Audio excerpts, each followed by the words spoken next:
Hello, and welcome to the Cancer Journey podcast. I'm Alicia. I'm Shariann. So today we're going to be talking about how to get to play when you're on a cancer journey. Initially, when you think of cancer, you don't automatically think, yeah, I gotta go find some play. And so we're talking about the space you need to create so that you can embrace even just the idea, the concept of playing and joy and laughter and fun. So before we jump right in, we're going to start with our PESH and get grounded. Shariann, why don't you go first? Okay. So physically, I am a 3.75. Emotionally, 3.8. Spirit, 4. Hope, 4.3. And my word is, I want to say blah, but it's like responsibility. Okay, so we know how you feel about that responsibility. Okay, my turn, PESH. Physically, I am a 4.25. Emotionally, a 4.5. Spirit is a 4.35, and hope is a 4.35. No, I'm going to say 4.4. And my word is swirling. All right. Play on a cancer journey. A lot of people would be like, no. And in the space that I'm in right now, it's like, play? What are you talking about? I have too many things that need to get done. I have too many responsibilities. I don't have time for that frivolous thing. Except that my heart knows it's not frivolous. Don't discount me. Oh, she wants to speak. She's like, no, we need more play. Yeah. It's just Even when what's you're coming up in this moment. right, and even when you're saying that, it's almost like because we're in the space, that the one that's really present is where we're supposed to be, where we should be. And I mean, I love that you brought up the little voice in you, which is like kind of your inner child, right? Who deeply knows, and sometimes that knowledge is so deep that it's so deep because it's clouded by all this other stuff that's more on the surface that's distracting you or not letting you fully feel into and being able to serve what your inner child needs. So what would help clear the smoke for you there? Or Mm. or what is the smoke? Adulting. It's like today I feel like I have to adult, and play feels very childlike and not childish. It's that exuberance and almost lack of responsibility. Like, I'm not responsible for fixing that thing that's broken outside. I'm not, there's not have to's. It really is a world of I get to. And when you're on a cancer journey, it feels very onerous. Like, I have to. I have to endure. I have to show up for my treatments. I have to do this because of what's going on in my life with the illness. And so that I mean, it's not the same, but I could feel the feeling, and that feels similar of the have to's. And the realm for me of play is kind of carefree, um, spacious, effervescent joy, fun, getting immersed in whatever you're doing, and giggles, and just this really light energy where it's like I don't have to, I get to. Yeah.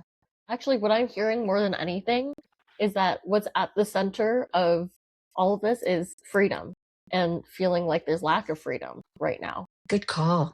Yes, yes. Because I want to say contained, but that's the word that comes up when I'm feeling it. And I could relate this to the cancer journey because it's like, no, you got to focus and you got to work hard. Oof, I don't even know why that came out because I don't like the word battle. So if I'm not battling, what am I doing? And there is still this shoring up, like there is things that need to be done. Like, if I'm on a cancer journey, I'm supposed to be healing, right? I'm supposed to be creating this environment where I heal. And if I have like due diligence and whatever. And now I get why people go, well, I need to eat right, or I need to exercise, or I need to do something because you're feeling so whelmed and then overwhelmed by what you're supposed to do. Where, and even if somebody said, oh, you should be laughing and happy and playing because the endorphins will come and that's really good, it's hard to conjure that up. Yeah.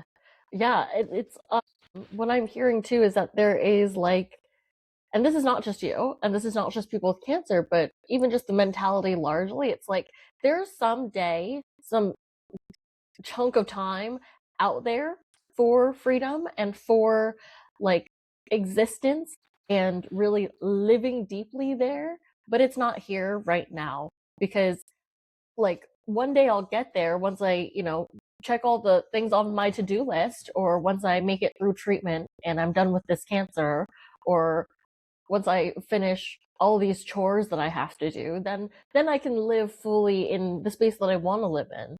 But we're always talking about tomorrow or the future when we're in that perspective. And so right now feels hard because you're like, well, I can hold all of it and do all of it so I can get to that future one day. Oh, that's so well said. That someday is such a trap. It's like someday when this is all over, someday. I liked when you said, when I get my chores done, because chores mean whatever, but the things that kind of hover over you, responsibility. I gotta, the dishes need washing, the clothes need cleaning. It's like, ooh, I just remember when I'm segueing out, so I'll come back. Somebody said, if you need help, let me know what you need. Instead, they said, can I come over and do your laundry for you? And it was like, wow. I mean, it was very specific. It was a little, it took me back because it was like, isn't that my responsibility? I mean, how can I have a friend do my laundry? Um, and it felt very vulnerable. It's like letting somebody do my chores. Oh my goodness. But then you think about what you just said is so brilliant is the chores. I mean, I'm sure it's part of society and part of, how we were raised, but like who said if truly, I'm just going to bring this in because then maybe this is a perspective for the play. If today was the last day, would I be doing chores? No, I would step out and play or roll in the grass and be with the flowers and even the bugs, like whatever's alive. I want to be around things that are alive. For you to want to be around bugs, and maybe I'm projecting because I don't like bugs, but be with the bugs over doing your have tos, doing your chores, washing your dishes, things that you feel that you have to do. It's like, okay, we've hit a point where we'd rather be with the bugs. But it's living, right? They're not sitting here worried about, well, I mean, I don't want to get into it because I've been doing I've been really enjoying watching documentaries on bees and just insects and what they do. And they do have chores, but they don't sit there going, I've got to do this. I don't want to. It's it's just part of their life and their living. Where I'm sitting here going, I don't want to do that because it feels too onerous and too much responsibility. I'm like all over the place right now. Yeah. And I don't think that that's a bad place to be. I'm not going to problem solve because that's not what we do. And that's really also your choice, whatever you want to do with it, right? I'm not going to ask you what you want to do to get out of that because that's too doing.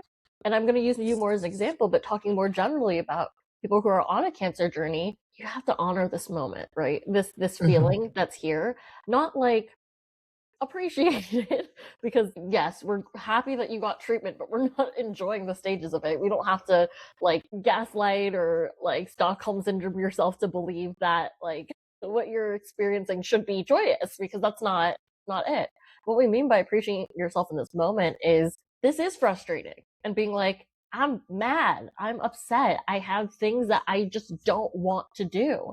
It doesn't have to be assumed. You get to actually say that because it's so much different than being like, well, obviously I'm not enjoying cancer treatment because that's the assumption, and just holding that in the back of your head, in your heart, in your body is so much more damaging and painful than just saying it out loud. to someone who cares. Yes, yes, yes, yes. And actually what you've been doing is basically coaching me. You know, you're getting to the core of what I'm feeling as I'm just saying it, which I love because what you're saying is be here. If you feel this way, be here because the more you try to push it away, the more you try to step over it, the more it stays. Hmm. And really, I don't want to feel this way because it does feel constricting and that doesn't feel good. And getting to the realization that, oh, I'm feeling bound by have tos. So it's within my power, not yours, not anybody else's, my power to change my perspective on how I'm doing what I'm doing, or to just make choices to not do it. You know, it's like, what? And I like because you said, only I know what I need and only I can get myself out of it. But to be witnessed like you have been doing and to allow the space for it, you never said, okay, stop feeling that way or, okay, that's enough. You just said, keep going. In your energy, you said, keep going. Yeah, exactly, exactly. And like the idea of play does come in here because we have to want for something to want to shift away from what we're at, you know? We can't if we can't see light, we tend to stay in the darkness, right? And so that's where I think the trajectory of play is, but your path to getting there is almost doesn't even matter, you know? It's really about feeling where you are and recognizing this space because a lot of times you're very in tune with your emotions. A lot of people aren't, right? They're just frustrated and then it starts to seep into other places and then it feels worse because you're like, oh my gosh, did I just put bad energy there? But, you know, that felt real to me, but maybe I shouldn't have put it there. You know, it starts to spread into different parts of your life. And that's when we're like, okay, you need to realize that you're frustrated. You're frustrated. Maybe you're taking out on places that it doesn't need to. And so what we do as coaches is we help you come back to, okay, let's get familiar with this emotion, right? We spent so much time trying to push it away or be in denial about its existence and kind of letting it spill into other places. Let's get familiar with what this emotion feels like in you. Maybe you feel silenced and you're self-silencing yourself. Maybe you feel tense in certain parts of your body, but to recognize where it is when it shows up for you, because it's not a thought that just starts screaming at you that you're frustrated. It usually is like a voice that says really mean things to you. And it's a feeling in your body that's like squeezing you, constricting, really. And so if we can recognize what those feelings feel like, we can be like, I recognize you. I know this feeling. I remember this place. And I can start to remember how to shift out of it, right? And make a choice. Okay, this feels really bad. Honestly, that recognition of I feel bad is kind of enough to be like, then let's pause and see, let's do a scan. What feels bad? And what do I want to do next? Yeah, great question. What feels bad? And it is my self speak. It is how my negative ego, my inner critic, my saboteur, whatever you want to call it, is saying to me about how this isn't enough or it should be a different way. Where instead, the reality and what you're reminding me here is I'm still here in who I really am. And when you said freedom, because that's what I'm craving for, then I can find a way to step into my freedom. Or to, I read this in an article a long, long time ago, how when I'm doing dishes, it's not that I have to begrudgingly do this chore, but this perspective is I'm making things spark. It is a shift. And if making things sparkle brings me a smile on my face, then that works because where I'm trying to go is feeling more me than this grr. When you were talking about how when we're frustrated and we're holding it in or it's leaking out, but unconsciously, so I'm being emotionally irresponsible, then I hurt people. And when I do that, and I'm not taking care of me so that it doesn't leak out, then I certainly can't get to play, but also um, I have to clean up the mess. So instead of taking care of me and not creating more mess to clean up, which feels right. Oh, no, another mess to clean up, another chore. I just need to focus here. And like as I'm saying this and talking about it, I feel softness starting to come up. It's like I'm so understanding where I am and I can have compassion for myself. And Yeah, that's where it comes from. Not something that you could give me or anybody can give me, but it has to come from me. yeah. I'm even noticing that softness hitting your in your tone, and it almost like I'm getting a little bit of like sadness from it of like I really want to be kinder to myself because actually the recognition is that I'm being mean to myself. I'm doing some coaching here. It like it reminds me Yes, when I'm you finally are. listening. I'm like, look at me go. Um, Fabulous coaching. Thank you.